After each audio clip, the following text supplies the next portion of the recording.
What's up, guys?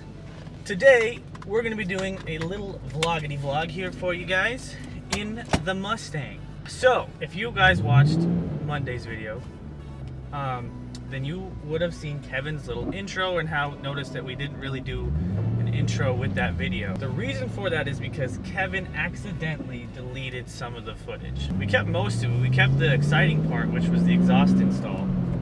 But the problem is we also installed LED headlights on my car because I was tired of that ugly yellow color from the normal halogen bulbs. I purchased the Raxium H13 bulb kit, which was just a simple plug-and-play kit that goes straight into the factory headlight housings, and I mean, they worked pretty good. I think I'm going to show you, I'm going to do a little review for you guys tonight to show you how well they work at night and in the road. But overall, aesthetically, it looks really good because I have halo fog lights on the car, and now everything on the front except for the marker lights and turn signals are all white, and I really like that. I like that all white look to it. It's more like a modern look, brings this car in kind of into the modern age, if you will. They're pretty simple install. I mean, if you know how to change a bulb on a car, that's exactly what we did. These headlights did come with a ballast since they are LEDs. So you attach those to the headlights and then plug that into the connector. And so all I did for that was I basically took some double-sided stick tape, 3M, which is not included with the headlights, and I just stuck the ballast onto a part of the car next to where the headlight would be, or just let them dangle. I like to have a little bit more of a clean install, so I use the double stick. Now, onto the real part of the video today.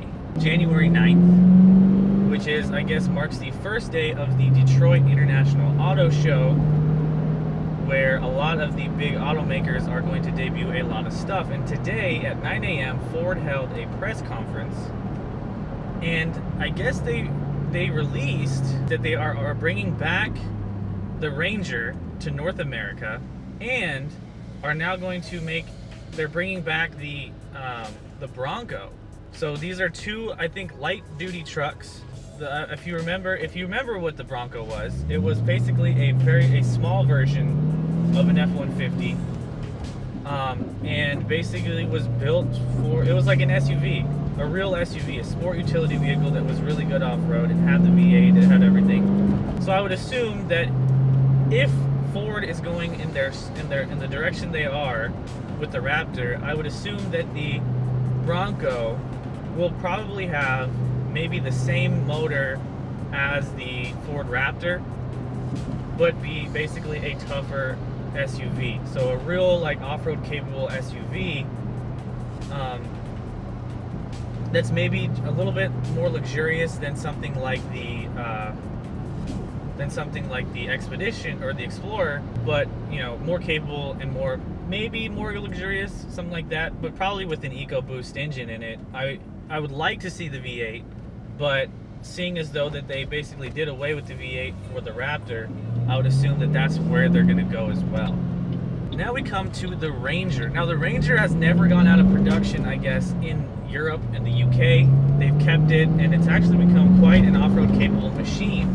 However, in America, the Ranger did die, I think, after 2011, because basically the Ranger was kind of taking away sales from the F-150. They introduced basically the EcoBoost into the F-150. You know, a lot of people who were looking to buy a truck really went for the F-150 because they could get the good gas mileage that the Ranger offered because of its small V6 and lightness with that EcoBoost 4-cylinder and, you know, the EcoBoost 6-cylinder. So you had that good gas mileage, that fuel efficiency, along with the power that came with the turbo. So you had an added torque and all that stuff.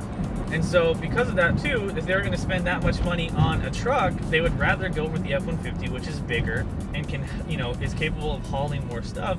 And the Ranger just was kind of a light duty truck. You could get the best of both worlds with something like an EcoBoost F-150.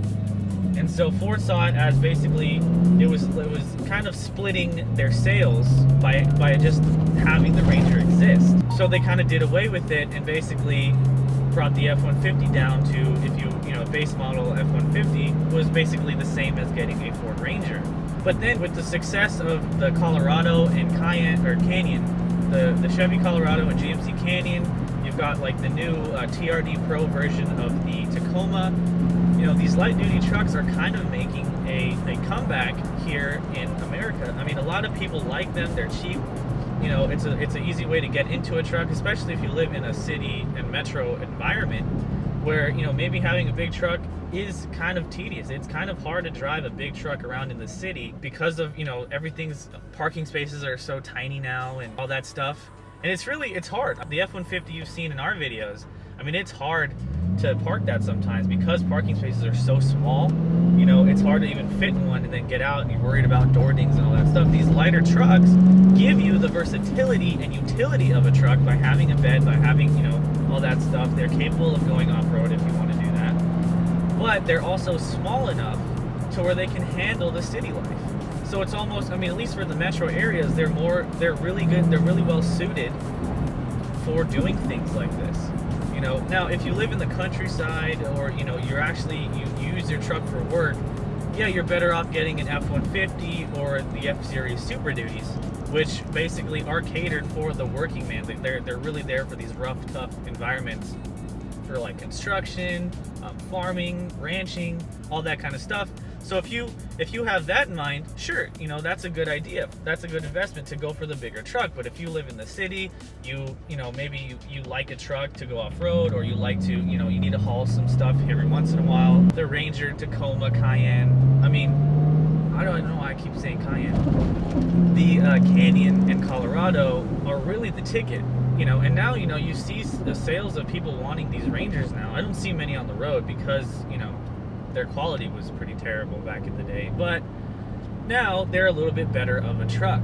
So, I don't know. I'm personally excited to see what they can do because, if they are able to bring back what the Ranger is in the UK as an off-road capable, like really good truck, I'm pretty excited for that. However, also for the Bronco, it would be cool to have something like the Bronco back in Ford's lineup as a, if they do bring it back as a performance vehicle, something to kind of, mesh with, or like compete with stuff like the Land Rovers and stuff like that, where they're really off-road capable. Unlike, maybe their Explorer, which does have the luxury aspect going for it if you get into the Platinum trim, but really isn't as off-road capable because it's more of a crossover vehicle. So if they can do that, I think it would be really cool. But we'll have to see. Of course, they're not coming. I think the Bronco's not coming until 2020, and then the Ranger isn't coming until I think 2019 or 2018, something like that at the end of it. So there is a lot of waiting before those cars do see the light of day here in America. Until then, you'll have to basically deal with either waiting or looking into a Tacoma, Canyon, or Colorado. So what do you guys think about that?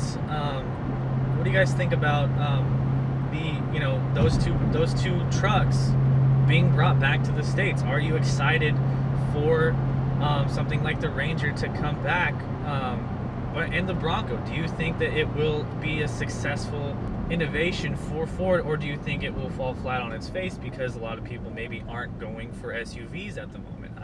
I don't know. If you are, let me know down in the comments, if you guys are excited for it, what you guys think about that, and all that good stuff. Hope you enjoyed this kind of video, and I will see you in the next video.